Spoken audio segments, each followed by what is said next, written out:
لا إله إلا الله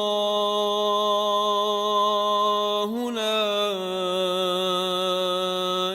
إله إلا الله الله لا إله إلا الله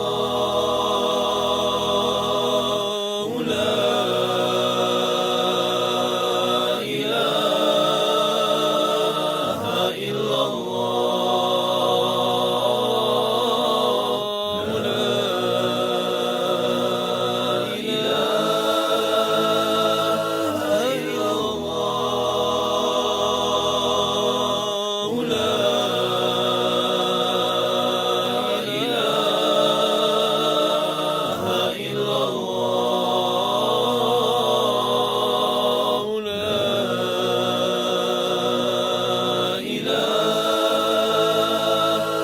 إلا الله لا إله إلا الله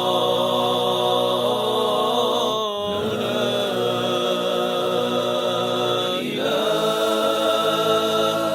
إلا الله لا إله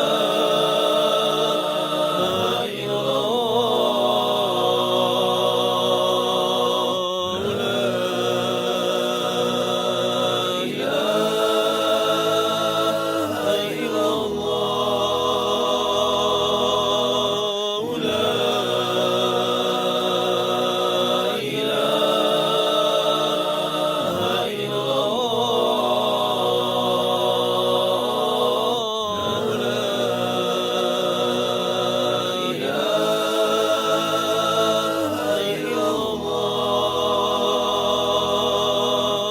لا إله إلا الله لا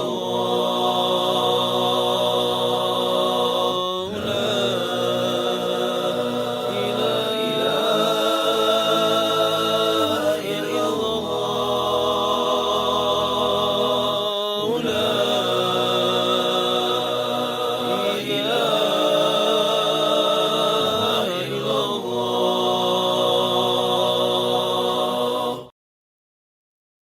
صلى الله ربنا على نور المبين صلى الله ربنا على نور المبين ألف صلوا على النبي خاتم رسل الكرام لا إله إلا الله محمد رسول الله شكر يا الله شكر يا ربي توبة يا الله توبة يا ربي شكر يا الله شكر يا ربي توبة يا الله توبة يا ربي لا إله إلا الله محمد رسول الله لا إله إلا الله محمد رسول الله محمد رسول الله.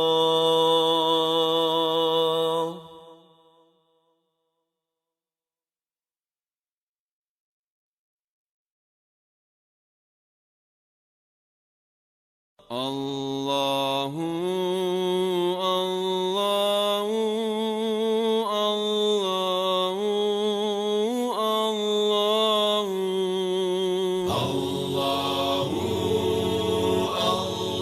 الله الله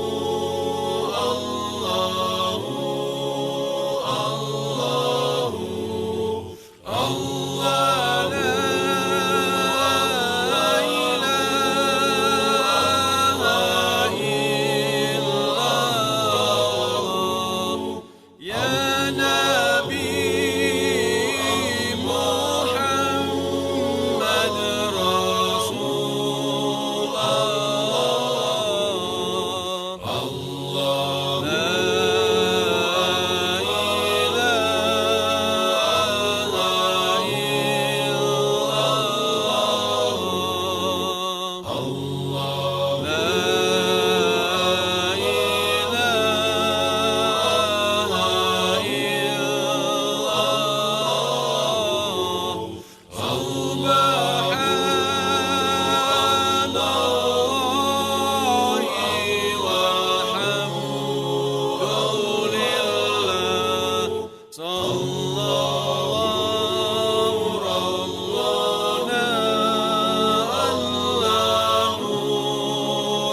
أعوذ بالله من الشيطان الرجيم بسم الله الرحمن الرحيم السلام عليكم ورحمة الله وبركاته. Respected listeners and viewers, we start with the praise of Allah Tabaraka wa Ta'ala, our sustainer, our nourisher, our provider, our caring Allah, our merciful Allah, our forgiving Allah. He who causes the sun to rise in the east and to set in the west. He who causes the birds to fly and the fish to swim, the crops to grow, and the one who holds up the sky without any pillars. All praise is due to him, and none has the right to be worshipped except him.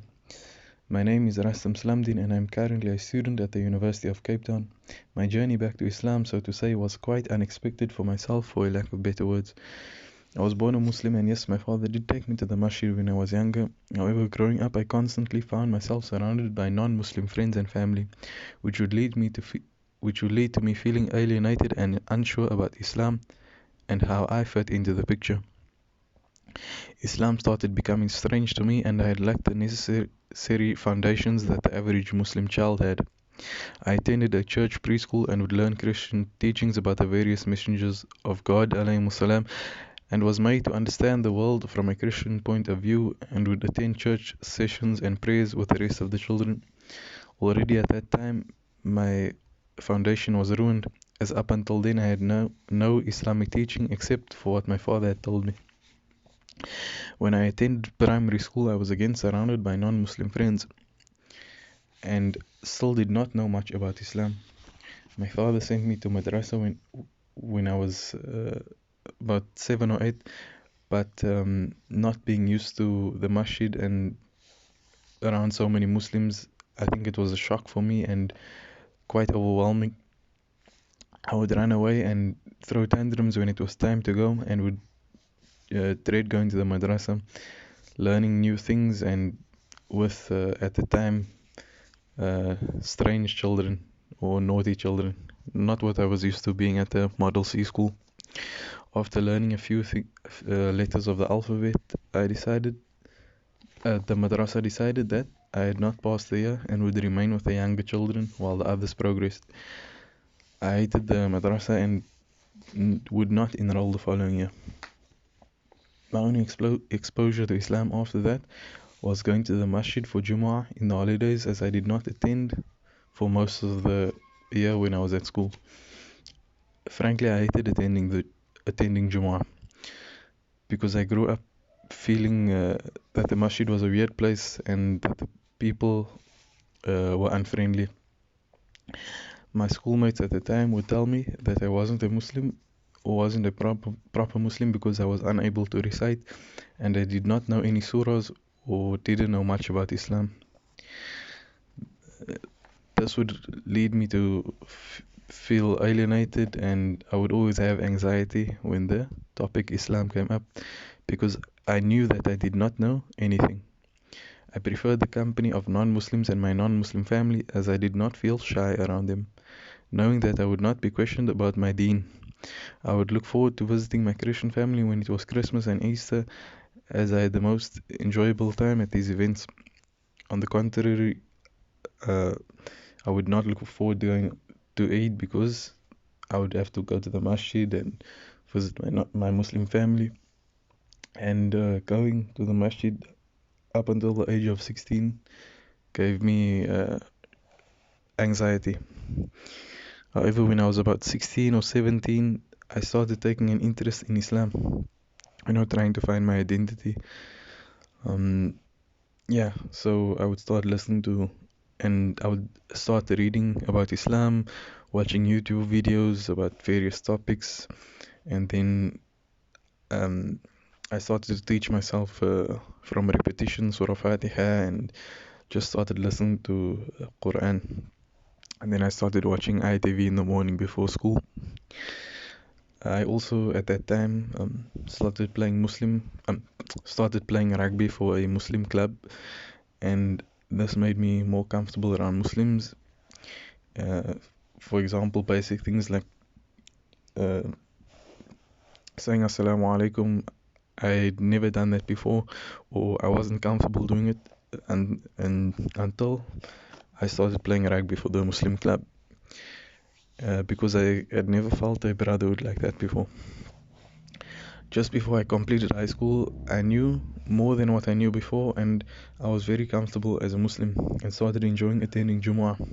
However, I still did not know many of the basics of Islam, such as how to make wudu and how to make salah properly. I started teaching myself these things but did not get very far. However, I tried to make salah on my own and started making lots of dua.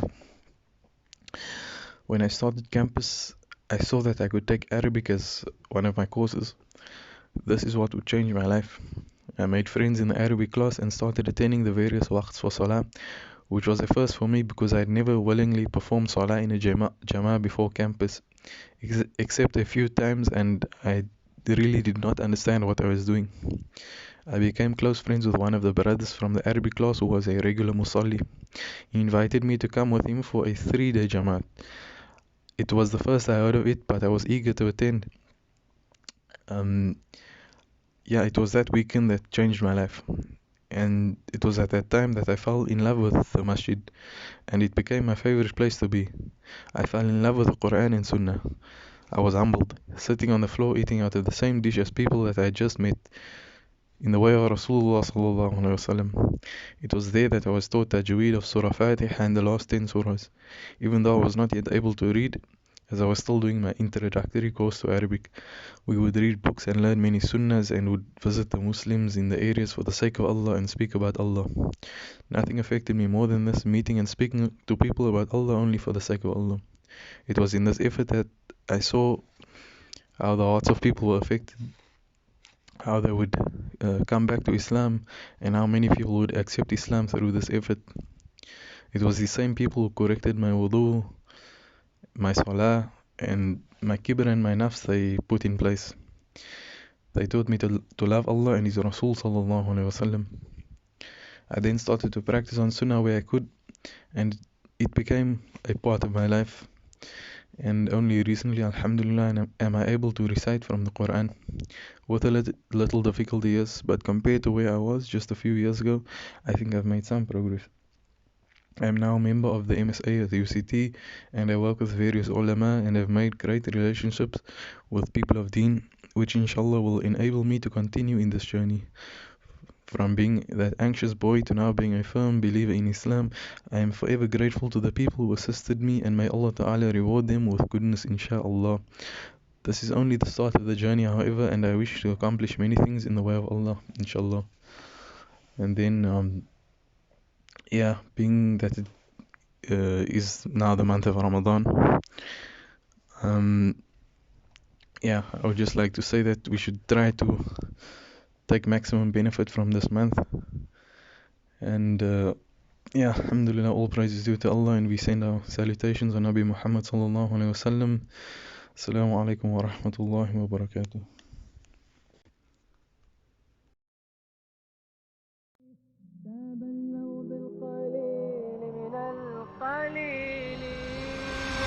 Sometimes we forget that He, Muhammad sallallahu alayhi wa sallam, was sent as a mercy for mankind, with the reminder of those prophets and messengers before him, that there is none worthy of worship besides Allah, and Muhammad is his slave and messenger.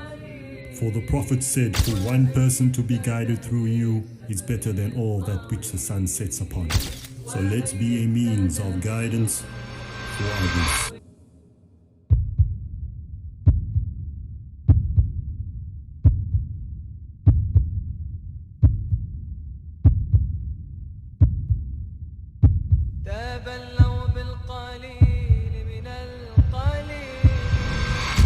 How many a person has been in hunger in this world, but will experience decadence in the year after? And how many a person has no home, but their palace has been built in wait for them? And what separates the boys from the men is not age nor wealth, but the willingness to stand for truth, no matter the few that stand with them. That truth will be taken forward by our Lord, the all-knowing, the all-wise. But the question is, will you be part of it?